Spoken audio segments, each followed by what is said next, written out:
中将女儿被送到部队当兵，没想军中的军师团级干部一半以上都是他父亲的部下。周小白的父亲周震南55年被授衔中将副司令，是解放军将领中为数不多出身黄埔军校的将军。他在抗战时期指挥过一支部队，解放战争时并入了这个军，并成了这个军的一个主力师。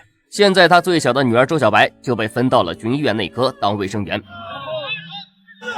而除了周小白，其他几人的父亲也很不一般。罗云的父亲和这个军的副政委是老战友，两人在解放战争后曾在一个团做搭档。罗云的父亲是团长，现在的副政委是当年的团政委，可谓是生死交情。参考李云龙和赵刚，现在老战友的女儿到这个军来当兵，副政委自然要格外关照，于是将罗云分到了药剂室。至于袁军，虽说他父亲的官职没有周震南的高，但这里可是他的老窝。袁军父亲袁北光从38年入伍就一直待在这支部队，20多年压根没挪过地方，到59年转业时已经是大校师长了。这支部队可以说是袁北光的娘家，现任军长曾经是袁北光的排长。可以这么说，全军从军部到各师团，几乎到处都是袁军的叔叔伯伯，跟回老家差不多。袁军穿开裆裤的时候还被那些人抱过呢，于是他现在被分配到了坦克团当装填手。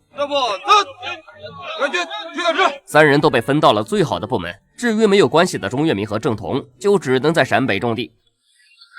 可即使几人关系这么硬，部队该遵守的纪律还是得遵守。部队规定士兵不许谈恋爱，于是周小白给钟跃民写信，只能趁着晚上偷偷点着煤油灯写。钟跃民，你还好吗？我和罗云全入伍了，而且在一个班里，你真的就不想我吗？为什么不给我回信呢？可在他儿女情长的时候，钟跃民还包着窝头。跃民，我好想你，我每天都盼着你给我来信。由于寄出去的信件都得审核，所以周小白找了个干部帮他寄信。周小白没去过陕北，但听说了那里的艰苦，所以将每个月的6块钱津贴都攒下来，全给钟跃民邮寄了过去，可谓是用情至深了。跃民，我会努力的，争取能早点提干，这样我就会有52块钱的工资了。到那个时候，我会每月给你寄钱的。两边的生活简直天差地别，这边还有单独的办公室，那边钟跃民跟6个老爷们儿几个大通铺，这边周小白白衣白帽，生活环境干净整洁，那边钟跃民一身衣服往1个月的穿，逢哪坐哪儿，看信也只能趁着放羊的时候看。你爸的问题有结果了吗？